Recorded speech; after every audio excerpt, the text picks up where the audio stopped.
This episode of True Spies contains graphic details related to the sexual abuse of children that listeners may find disturbing. Incoming transmission. Welcome to True Spies. Week by week, mission by mission, you'll hear the true stories behind the world's greatest espionage operations. You'll meet the people who navigate this secret world. What do they know? What are their skills? And what would you do in their position?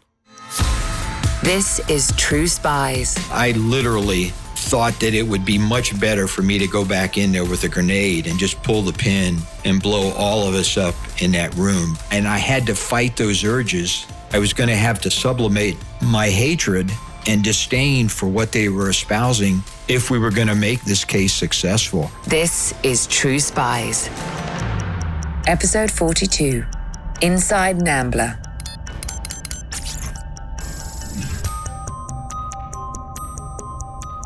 There are many surprising places that a life undercover might take you.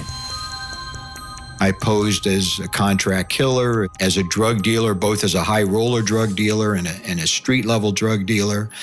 I was a white collar criminal, been an international arms dealer.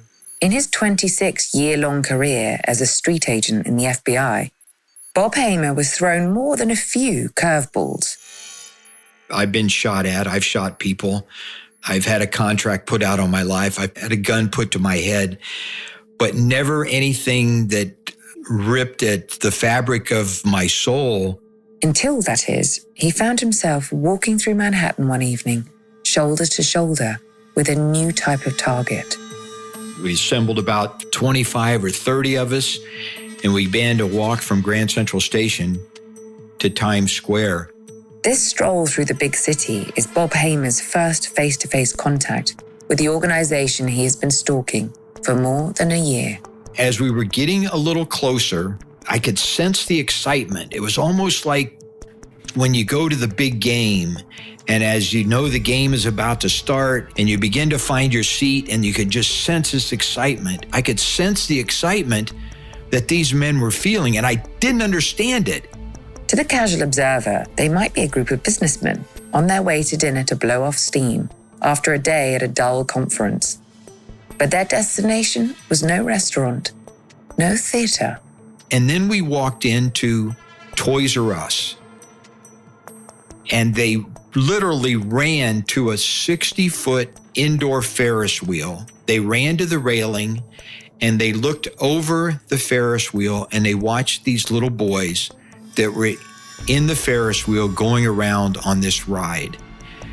And I sat there and I listened to some of these men talk about what they wanted to do to little boys. A warning. To hear the story of Bob Hamer's infiltration of this group of men is to follow him down a rabbit hole to a dark and depraved place, one that parents will recognize as the setting of their very worst nightmares. This assignment would see a consummate professional, a man with decades of experience inside criminal organizations of the most violent ilk, redefine his entire understanding of evil. Now, up until this time, I had communicated with members that were in prison. I had been shocked by some of the graphic images that they described in their letters to me, but I guess I naively assumed that all the bad ones were in jail, but they weren't. They were right there at the railing talking about some of the most graphic things they wanted to do to these little boys. You do not have to come with Bob Hamer on this journey. If you choose to do so, like him, you may find yourself disturbed by the enemy that lurks in plain sight. Had I just been a regular FBI agent walking past and hearing these guys, I probably would have thrown them over the railing. But now here I was, an undercover agent, listening to this, and I realized that they were amongst us. These men, they were out in society, walking amongst us and wanting to do things to children that were reprehensible and vile and evil. And that's when it really hit me that I've got to take this investigation a lot more seriously. And we've got to do something about the men that are in this organization. The name of the organization is NAMBLA. Bob Hamer is about to walk out of the Toys R Us in Times Square and devote the remaining years of his career to putting them behind bars. But before he does that, let's retrace the steps that brought him here. Okay, hi. I'm Bob Hamer. I spent 26 years as an FBI agent, all of those years as a street agent. If you've listened to True Spies before, you'll know that the agent's pathway is often winding. For Bob, it was no different. I spent 4 years on active duty as a Marine Corps, and I was an attorney. I was a judge advocate. What I realized was that I really did not enjoy being an attorney. There was no excitement in the courtroom for me, so I was looking for something a lot more exciting. The siren call came buried near the back of his morning paper. He was 29 years old. I was surprised to find an ad in the sports section of the Los Angeles Times that the CIA was looking for case officers. So I applied. My very first meeting, I went into a room at the Federal Building in Southern California. It was a small room. There were 2 chairs in the room. I sat down. All of a sudden, this man walks in and he's got a scar from ear to ear. And I'm thinking, this is the excitement I'm looking for. I mean, this guy's got to have stories to tell. More interviews followed, cryptic assignments to demonstrate his chops as a potential spy. Fly under an assumed name, pay cash for everything, and you will be reimbursed once you arrive in Washington, D.C. Then came the tests. Language aptitude, current affairs. Bob was getting close. He could tell. I flew back to San Diego. I told my wife, I said, honey, we're going to be spies. This is really cool. This is so much neater than being an attorney. There is just one final hurdle to hop over. And then I went back for my third and final interview. And during the course of the testing, they had given me a personality test. And apparently they graded you from a 0 to a 10. A 0 could be caught on a deserted island and spend the rest of his life there and be perfectly content. And a 10 had to be constantly surrounded by people. Your classic psych evaluation. Bob Hamer knew exactly what these people were after. I got to admit, I kind of skewed my answers. I mean, I thought they were looking for some guy that they drop behind the enemy lines. He shoots the third world dictator, and then they extricate him by a helicopter. But when the psychologist came to interview me after the results of the test, he looked at me and he shook his head and he said, I've never seen a 0 personality. As it turned out, Bob might have overcooked his answers somewhat. Apparently, they were looking for 3s and 4s. They wanted somebody that essentially could sidle up to people at embassy parties and convince them to betray their country. To this day, my wife will still remind me that I'm the only person declared a 0 personality by the federal government. So the CIA didn't pan out, but Bob had also put in an application with the FBI. I'd gone through the written exam, the oral exam. Everything was looking really good for moving forward in the FBI. And then they had a 1-year hiring freeze. With his tenure in the Marines all but over and a young family to support, Bob had to resign himself to the reality that a life of excitement might not be on the cards. I'd taken a job with a firm in Los Angeles, and it was a Monday night, and I literally prayed to God. And I said, look, you'll get more money if I take this job in Los Angeles, but I wish that the CIA or the FBI would call. And the very next morning, I received a phone call, and the FBI said, look, we just had somebody drop out. Can you come back to Quantico, Virginia, to the FBI Academy within the month and begin your term as an FBI agent? Prayers answered. Bob Hamer began his life as an FBI street agent. He was not disappointed by his first days on the beat. I loved being out on the street. I loved investigating crimes. My first assignments involved kidnappings, bank robberies, extortions. It was real FBI work. I mean, just like the kind of stuff you see on television. But there was one angle to the job that he was keen to get some experience in. I had met with several people when I was back at the FBI Academy who'd worked undercover. The undercover work seemed pretty exciting to me, so I was looking for an opportunity to work undercover. And within about 6 months of being a street agent, the opportunity arose where I could assume an undercover role. Bob's first undercover assignment was to cozy up to the Italian-American mafia via his target, Dave. Dave was a highline residential burglar who had hit some of the biggest homes in the Southwest, stealing jewelry, art, gold, anything of value in these homes. At one point, we flew over to Scottsdale, Arizona. I met with some mob guys at a restaurant. After we'd had dinner, we went back into the back room of a restaurant.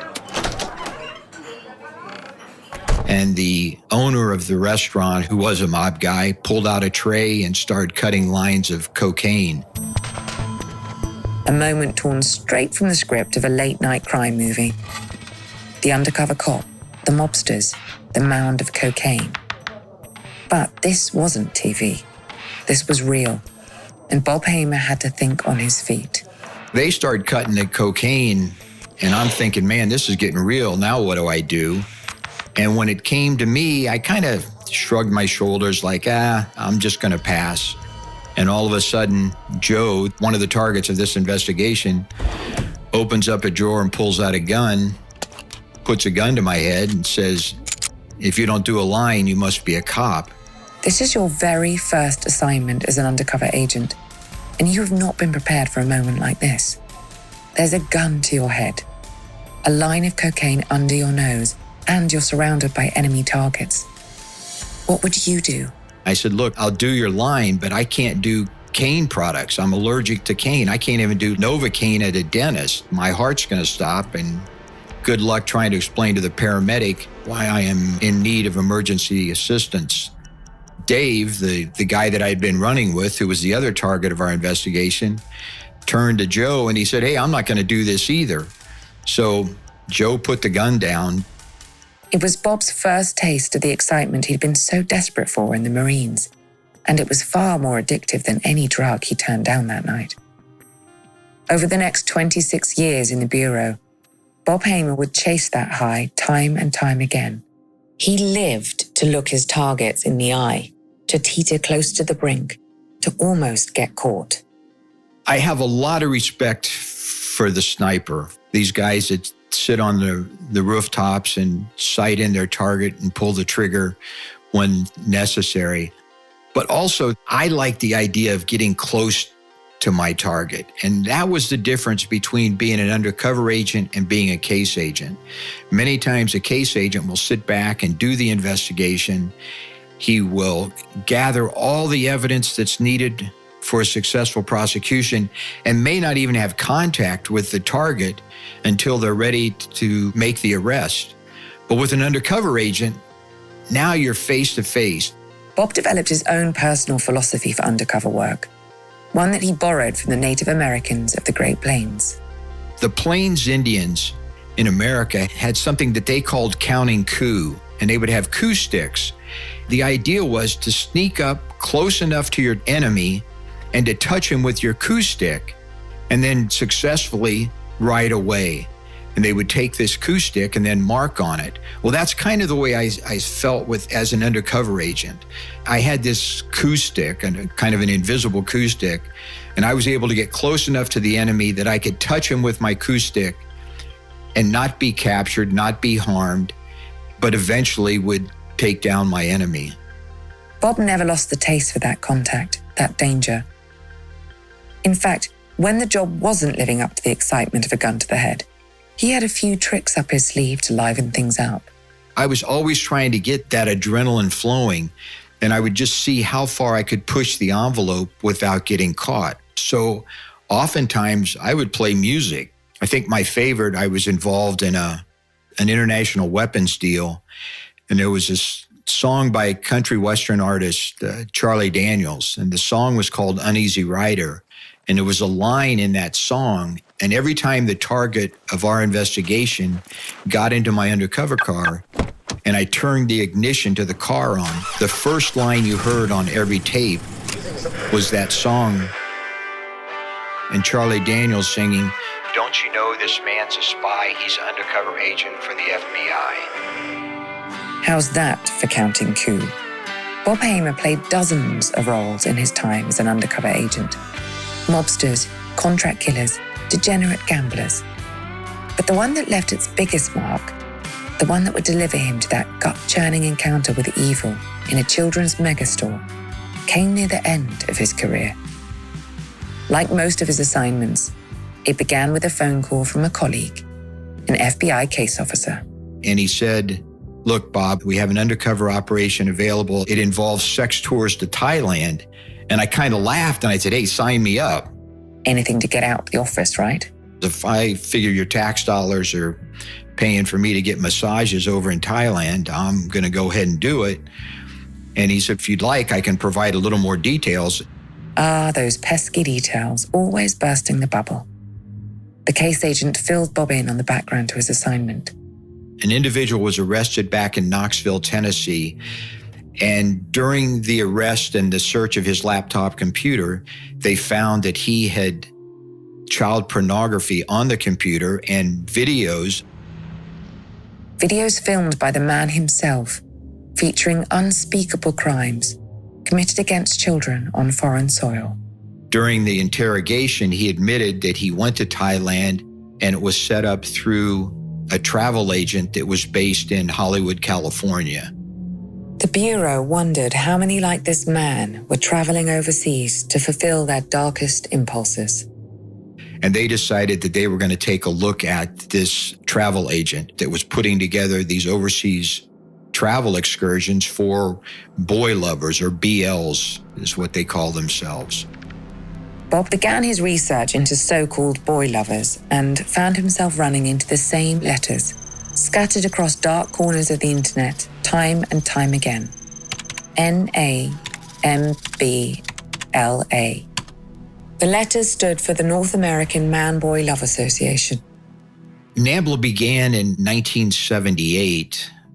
There had been a problem in the Boston, Massachusetts area where some men had been arrested for luring boys into their home, showing them pornography, engaging in alcohol and drug abuse, and then engaging in sexual promiscuity with these boys.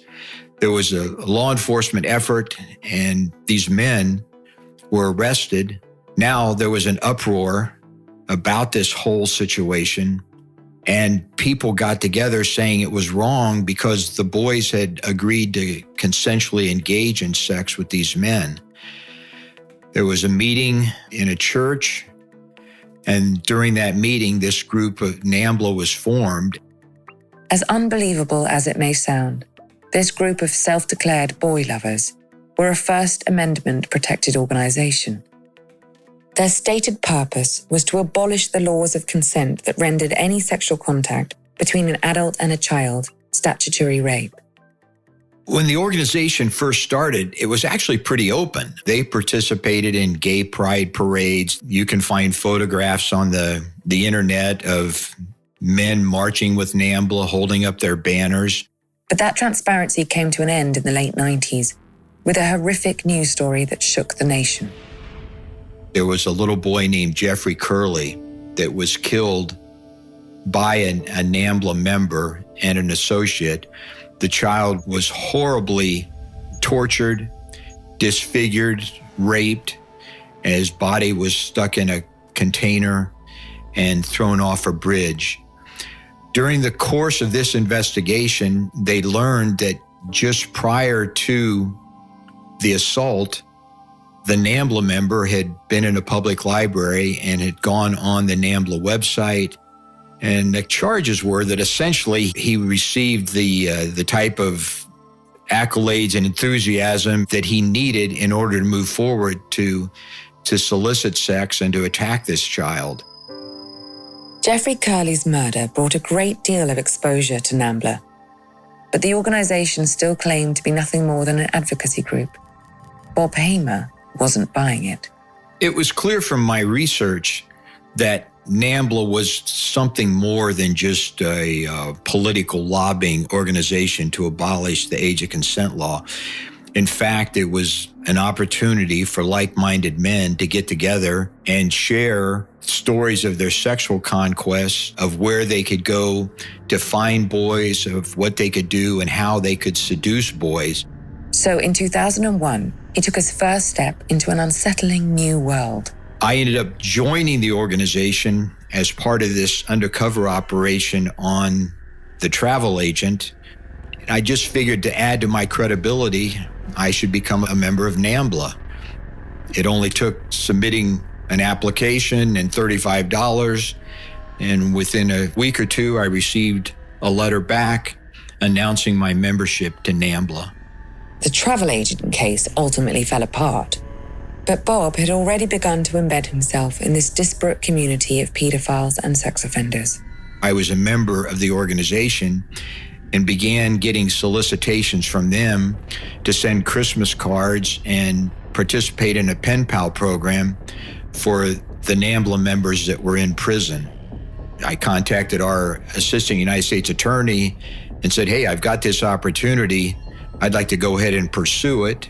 And she gave me permission to send out Christmas cards and begin to engage in a pen pal program. Bob's plan was to infiltrate NAMBLA and smoke out the predators who called it home, locking up as many as he possibly could in the process. But to do that, he would need to create a cover unlike any other in his career. Clearly, if I'm posing as a contract killer, you don't really care whether I'm a Republican or a Democrat, where I like cricket or baseball, or whether I like the opera or country and Western music. All you care about is whether you believe I have the ability to kill the person that you want killed. But in NAMBLA, this was a complete change of character for me, in that I had to be 100% a NAMBLA member. I had to be a boy lover. I had to think like them. I had to talk like them. I had to walk like them. And it was going to be 24/7. Bob had been accepted as a member of NAMBLA. He had paid his dues and begun corresponding with boy lovers. But actually meeting them face to face was going to prove difficult. Because of the lawsuits that arose out of Jeffrey Curley, NAMBLA was afraid of exposure. It was no longer open in its membership. It was no longer marching in parades with NAMBLA flyers. They were no longer having open meetings in libraries and public buildings. They had essentially gone underground.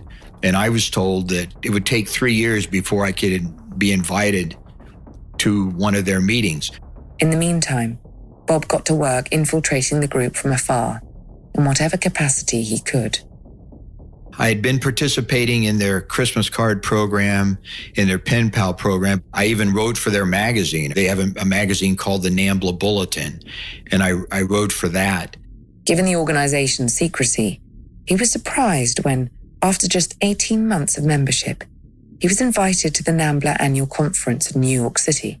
Apparently, because of my participation in the pen pal program and because NAMBLA members in prison had complimented management about how good I was about corresponding, and because of my efforts to write the articles for the magazine, they viewed me as a true believer and invited me back to New York City for that first face-to-face meeting with NAMBLA members. This was the moment Bob had been waiting for.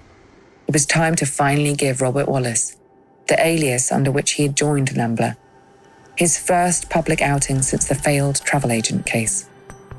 When we began the travel agent case, I was fearful that I kind of looked too much like a cop, that I smelled like a cop, and that I needed to come off with a little softer image. So I literally went to the Salvation Army and bought a walking stick, and I affected a limp and told the travel agent that I had a medical condition. And I kind of liked that idea. So I just kind of kept up with that as I pursued this NAMBLA investigation.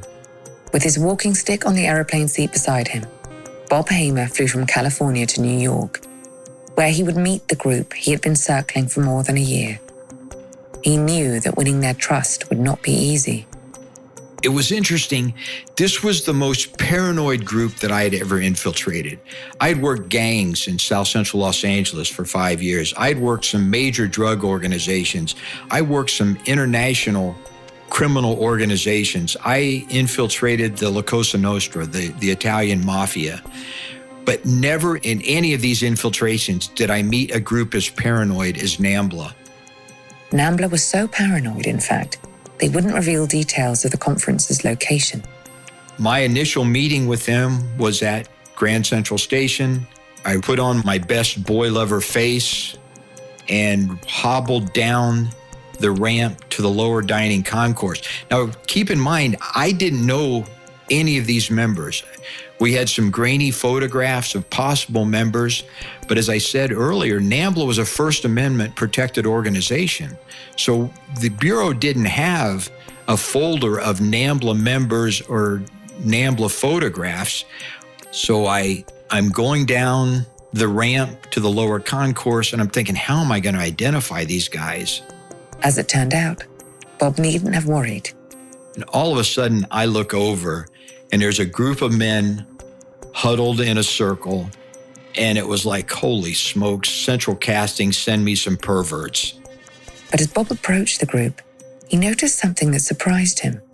As I got closer and began to talk with the guys, I realized that not everyone looked like a Central Casting character. Some of them looked normal. They could have been your son's baseball coach or school teacher or the guy next door. You already know what happened next. The surprise excursion to Toys R Us, the Ferris wheel, the impulse to hurl each and every NAMBLA member present from the railing to the floor 60 feet below. There's one aspect of Bob Hamer's experience as an undercover agent that I haven't told you about. It's a big part of what drew him to this line of work in the first place. I have to say that my favorite class in college was a course called Deviant Behavior. And I laugh as I look back on it because I either portrayed everyone we studied in that class or I arrested everyone that we studied in that class. But as a result of that, I've had an interest in people that are different. I've always enjoyed sitting down with somebody that maybe I didn't agree with politically or religiously or even culturally, and just learning from them. As far as Bob can tell, this is what separated him from most of his colleagues at the Bureau.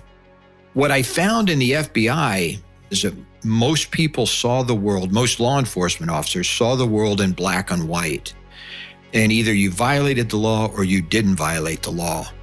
But if you're going to be an undercover agent, you've got to see the gray. You have to understand that there is something in between that violation of the law and that adherence to the law. And to me, that's the gray area. It was this willingness, this capacity to see the gray, that allowed Bob to thrive on any assignment he was placed on. Bad guys can smell fear, they can smell hatred. If you go into a situation where you are appalled by the behavior of your target and you hate that person for what they've done, they're going to pick up on that. So you as the undercover agent, you've got to find the gray. You have to latch on to some good quality of that person and be able to deal with that good quality and set aside all of the evil that they've been doing. We used to kind of laugh and say, other than a serial killer, the guy's a pretty nice guy. Serial killers are one thing, but Bob Hamer had just watched a group of adult men gather in a toy store and describe, in graphic detail, the things they wanted to do to the innocent children around them. Surely this was about as black and white as cases come. For me, it was up until that point, it really was black and white. You harm a child, you go to prison. That was my attitude. And I still had that attitude, but now I realized that to work undercover, I was going to have to see the gray. I was going to have to find that characteristic in each of these men that at least I could latch onto, that I could kind of separate out the Bob Hamer from the Bob Wallace. And I had to become that boy lover just long enough to engage with them and to see whether or not we could put together some prosecutable cases.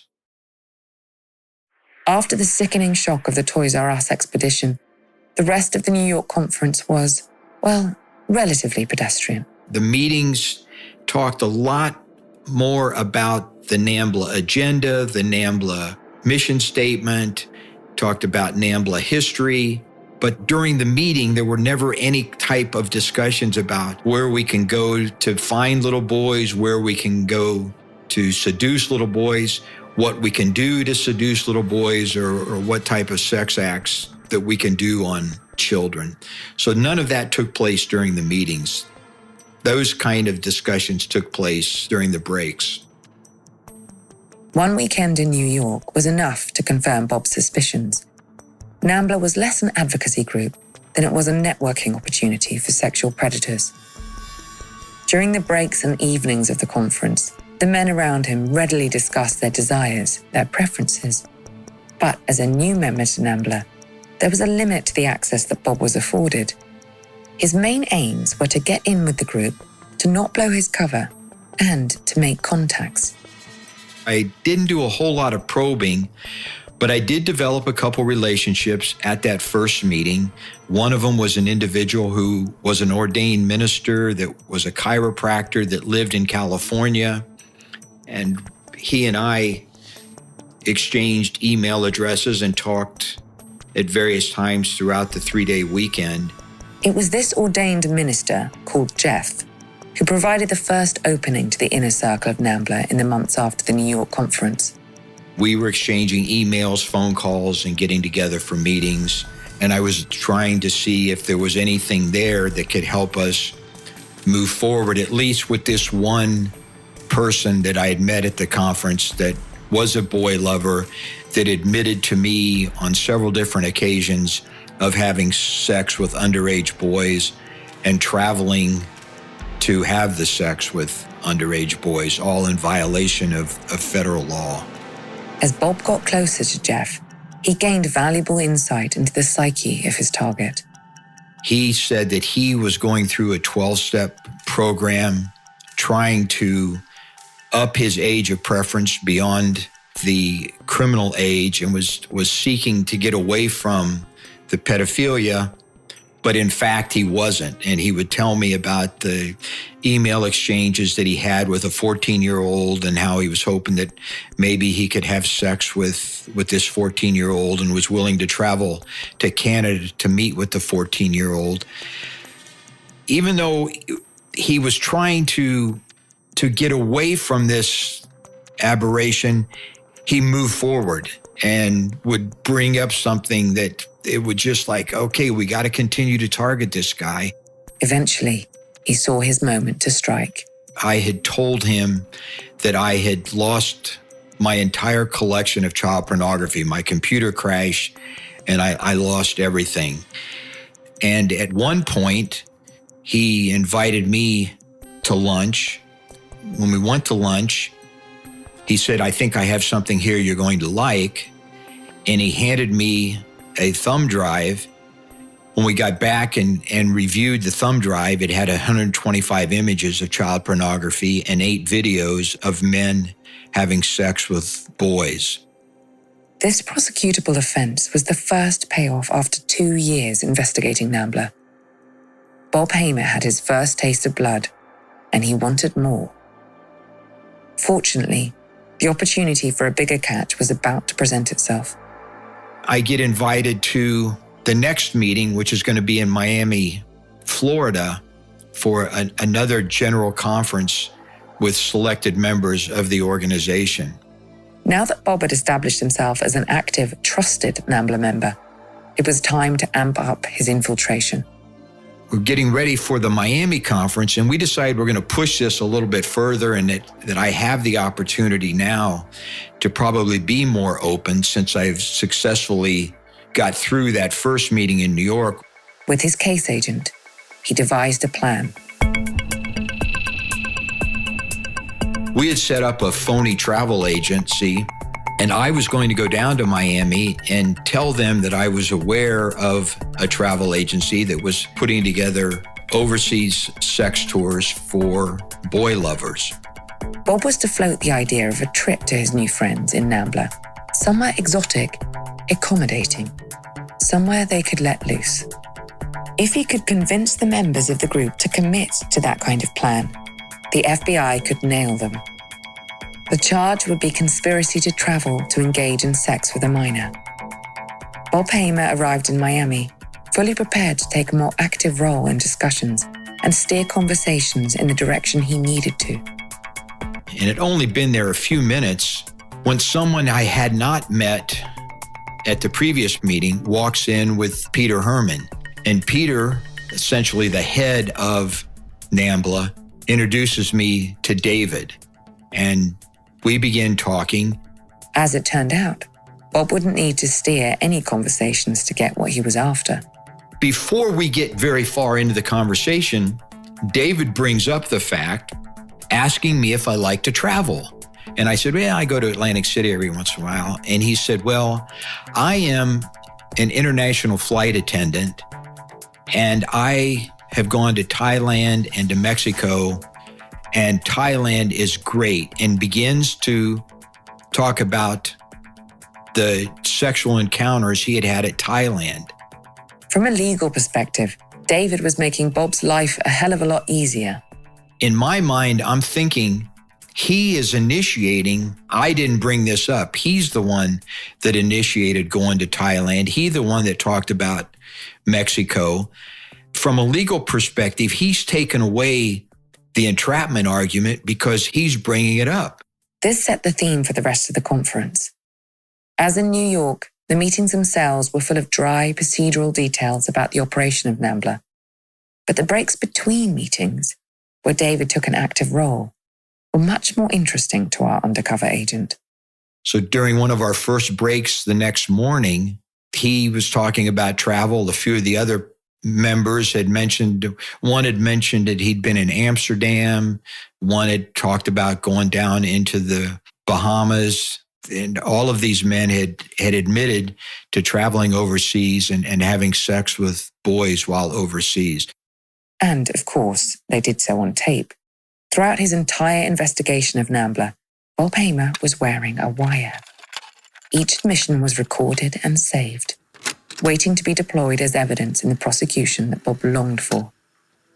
All he had to do was pull together a little NAMBLA field trip and convince these predators to sign up. I had happened to mention that somebody that I knew had gone to a place down in Mexico and that I was going to research that.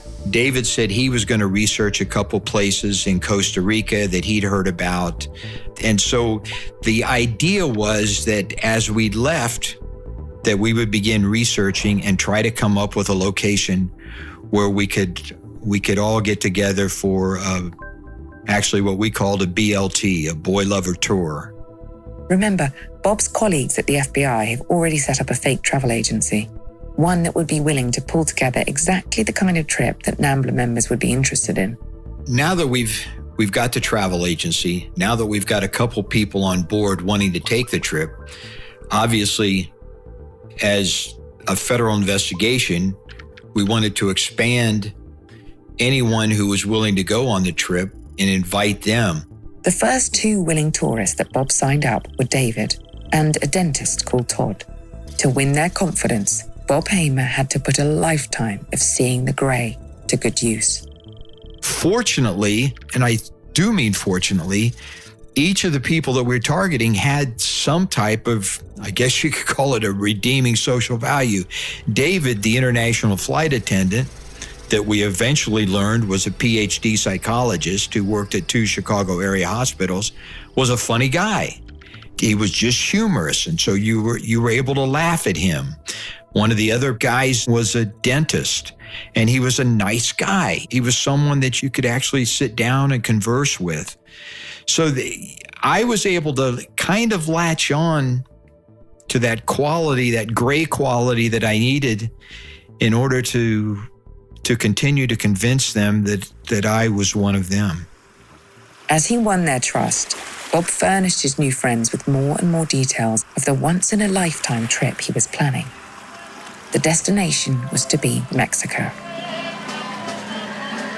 I had made up the fact that this BB&B, a bed, breakfast, and boys, was just below Ensenada.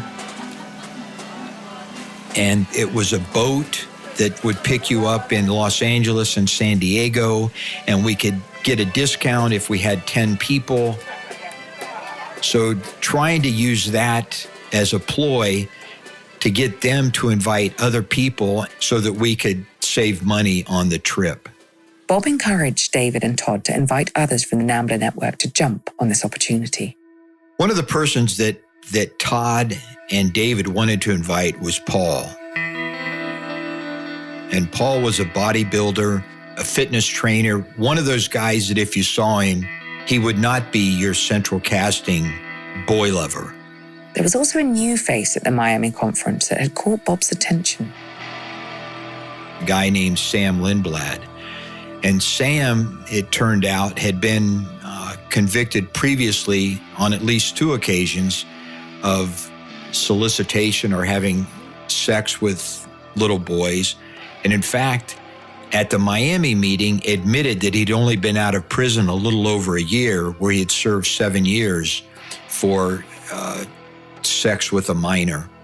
So that was a guy that I was interested in and wanted to pursue him probably more so than anyone else, because here he was a convicted sex offender that was still interested in pursuing the boy lover agenda.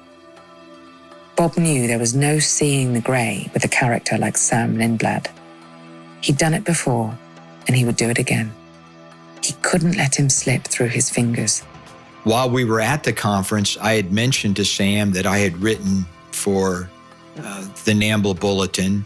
Because he had been in prison, I thought that it might be a good idea if we wrote an article about boy lovers in prison and how we could protect ourselves if we were incarcerated. After the conference, with travel plans for Mexico in full swing, Bob flew to Albuquerque to interview Sam, ostensibly for the NAMBLA Bulletin. I had done a little research on the internet, and I found what I thought to be a great restaurant in Albuquerque. It was a 5-star restaurant. It wasn't coming out of my pocket. It was tax dollars, so I was going to eat big or go home. Man, we had a great meal. It got my undercover Yelp review that I would recommend it to anyone. Sam was edgy at the start of the meal. Local police had been rummaging through his trash. He was certain he was being watched. So he was talking about his paranoia and his fear. And at one point I said, that's why I picked this expensive restaurant, because I know no cop could afford to eat here.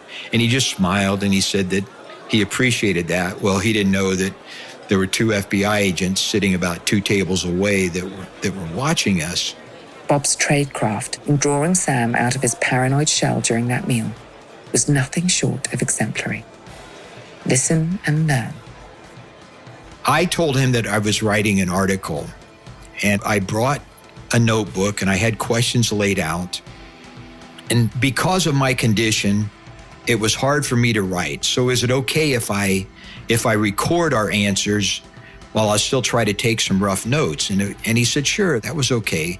So I had a little recorder and I would put it on the table and I would press the record button and then I would ask the questions.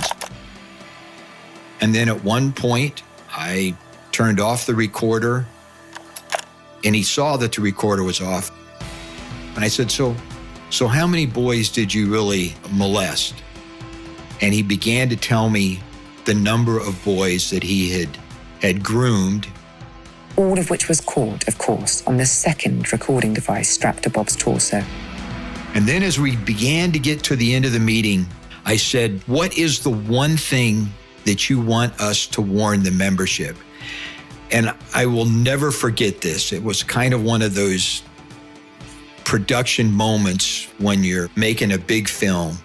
And he balled his fists and he closed his eyes and he said, there are so many sting operations out there. I didn't know it before, but just be careful. And it was like, cut, print, we've got it. Here he was right in the middle of this sting operation, and he didn't understand it. Bob left that meeting with a tape full of criminal admissions, and a commitment from Sam Lindblad that he would join the NAMBLA party on their boy lover trip. And even better, he wanted to invite yet another NAMBLA member. With the addition of Sam's friend Dick, 7 were now on board to travel to the BB&B in Ensenada. The problem was, this in and of itself was not a federal offense.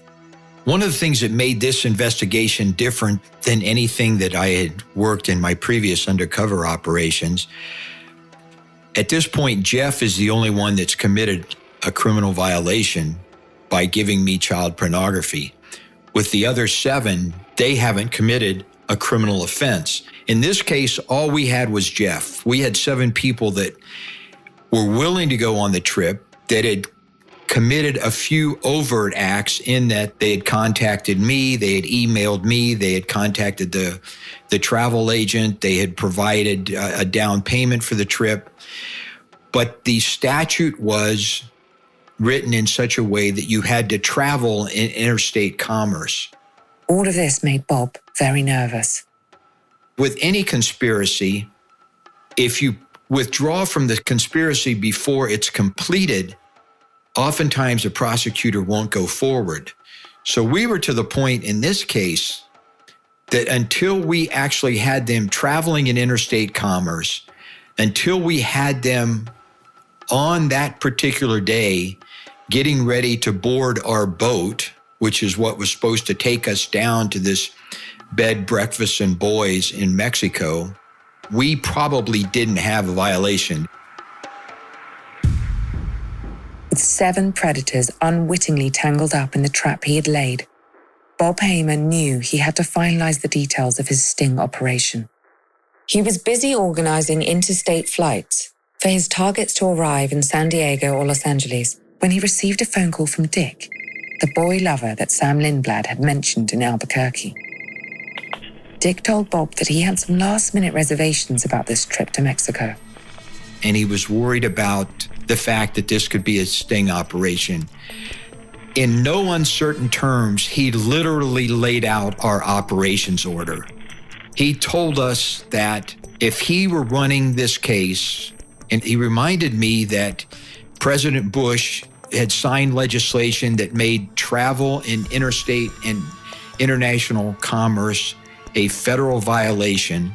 And he's told me that if he were running the FBI or a federal agency, he would set up a sting operation where you would get people to deposit money, agree to travel, and then when they showed up to travel, they would be arrested. Put yourself in Bob's shoes here. You've spent more than 3 years infiltrating one of the most secretive criminal organizations on the planet. You've sidled up alongside a group of men whose very existence repulses you. You've meticulously plotted out an operation that will land multiple sexual predators where they belong, in prison. Now, you are hearing the exact details of that operation, laid out before you by one of the sting's targets. What would you do? I know that while I was talking to him, I was smiling because it was like, this is the challenge. I'm not going to entrap him, but I just kind of wet the whistle and explained to him that I understand why he's cautious, that I'm cautious, and I had looked into it, and the person that told me about the trip had already gone, that he had gone last year, that nothing happened. I explained to him that I'd been a member for many years at NAMBLA, that I'd written for their magazine. I was in good standing. Bob turned on that zero personality once again. Dick was placated. Everything was coming together. Bob had won the trust of NAMBLA's inner circle, and that was crucial for an investigation like this one. You see, it was not enough for the NAMBLA members to commit to traveling to Mexico. They also had to outline what they intended to do once they arrived. In this case, I had to get them to admit that their primary purpose of travel was to have sex, and specifically what sex acts they were going to perform or that they planned on performing sex. So in other words, they weren't just coming to San Diego to go down to Mexico because the weather was warmer than what it was in Chicago. Bob and his colleagues at the FBI designed a kind of menu of services that the bed, breakfast, and boys would offer. And I needed to know from each of these men what their age of preference was and what their sexual acts that they wanted performed. If you are somehow in any doubt of the criminal intention behind this group of men, you will find all the proof you need on the tapes of those conversations. This was the final piece of the puzzle for Bob Hamer. We've got the criminal admissions from everyone. We have the down payments for everyone. We have the travel reservations for everyone. So we're getting ready to rock and roll. There are just days left until Bob Hamer springs the trap he's been carefully setting for the past 3.5 years. 7 pedophiles are due to arrive in Los Angeles and San Diego to board a boat to Ensenada. In doing so, they are signing their own arrest warrant. Bob is excited and determined, but he's also distracted. At this time, I'm working 3 separate undercover operations at the same time. I'm involved with an Asian gang that's selling crystal meth and ecstasy. I'm involved in an Asian criminal syndicate that is involved in counterfeit goods, stolen cars, a $60 million shoulder fire missile deal.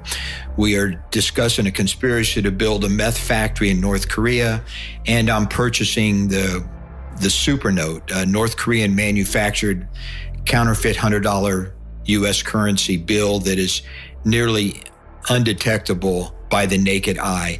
So I've got a lot of balls in the air that I'm trying to keep balanced. Just your average week at the office then. But the stress of keeping 3 separate undercover operations moving, of living inside 3 distinct covers, was beginning to mount.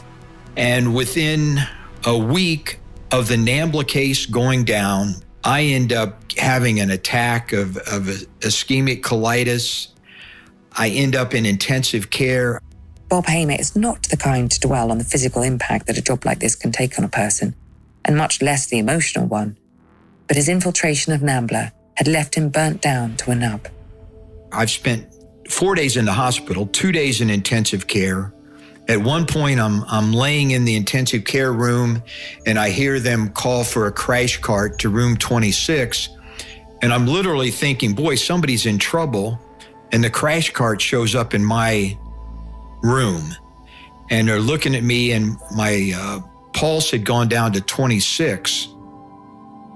Even as he lay there, as close to death as he had come on any of his many undercover operations, Bob had only one thing on his mind. I literally prayed, and I said, you know, God, if it's my time, it's my time. But if I die, you're going to screw up 3 pretty good cases that we've got going. It seems that someone upstairs was looking out for him. Bob was released from hospital on the Monday. On Friday, he was due to collect 3 NAMBLA members from the San Diego airport, but he was worried that his silence over the previous days had left them spooked. When I finally get home from the hospital, I email everybody and tell them that I'd had a medical emergency, but I'm doing okay, and come hell or high water, I'm going to make this trip to Ensenada. So the trip is still on. David, the flight attendant, Todd, the dentist, and Paul, the bodybuilder, arrive in San Diego. The group of 4 tourists are to stay one night at an airport hotel before embarking on a life-changing trip in the morning. In Los Angeles, 4 more NAMBLA members are to be picked up by Bob's colleagues in the FBI and arrested on the docks. Now, Bob simply had to sit back and watch the show unfold. The 4 of us, the 3 NAMBLA members and myself, had breakfast in San Diego at the hotel. My case agent up in Los Angeles had called to say, okay, the 4 people showed up and we've arrested everybody. So we've got 4 in custody now. They've fulfilled the elements of the offense by attempting to get on the boat.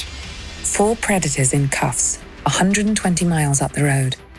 You have to imagine that Bob Hamer allowed himself a smile on receiving that call. Now I tell David and Todd and Paul that I just heard that they got on the boat. The boat is heading down here. It should take 3 hours to get to the port here in San Diego. Bob and the 3 NAMBLA members nervously scratch away at the remaining hours of the morning. For Bob, These are the final moments of a 3-year-long investigation. For his guests in the hotel, it will be their final morning of freedom for a long time to come. We waited about 3 hours. Then I get a phone call. The arrest teams are in place down by the dock. I tell them that the captain called. The boat is going to be there in about a half hour. Let's load up all the bags in my car. 3 pedophiles and an undercover agent pile into a car for a short drive to the docks. And now as the 4 of us get out of the car, we're walking in the rain. As we're walking toward the dock, I hear that sound that every undercover agent loves to hear. Halt, FBI. Put up your hands. You're under arrest. This is the moment you've been waiting for. Drink it in, Bob Hamer. You've earned it. I'm going to admit the truth here. I put on a show. When they said, FBI, you're under arrest, I kind of threw up my crutch, let out this unmanly scream, and acted like I was fainting. And one of my buddies on the SWAT team ran over and caught me before I fell down on the ground. But once they put me in the back of the car and pulled away, and I saw everyone else, and I could see total dejection on their face, and knew that they knew that this had all gone wrong, and they'd been caught up in a sting operation. They still didn't know that it was me, but they knew that they'd been arrested by the FBI and that they were in violation of the law and their lives were going to be changed. Bob Hamer's infiltration of NAMBLA yielded 8 convictions. The 7 who conspired to travel to Mexico to engage in sex with minors, as well as the ordained minister who supplied Bob with child pornography. All but 1 pled guilty. Only Sam Lindblad, the twice convicted offender, went to trial, where he was sentenced to 30 years. Now, as Bob Hamer looks back on one of the final cases of a life spent undercover, he realizes just how much of a toll this investigation took on his life. He spent 3.5 years alone amongst the wolves, with no one to turn to.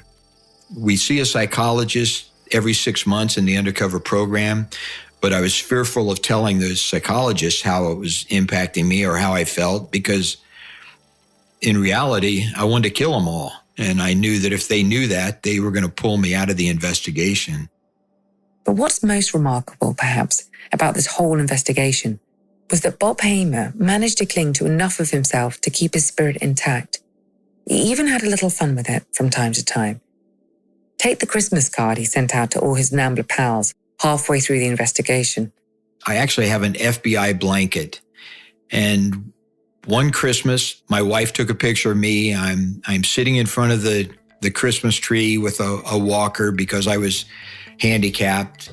I have the blanket over my knees, but I have the FBI blanket folded in such a way that if you know the FBI seal, you recognize this as being the FBI seal.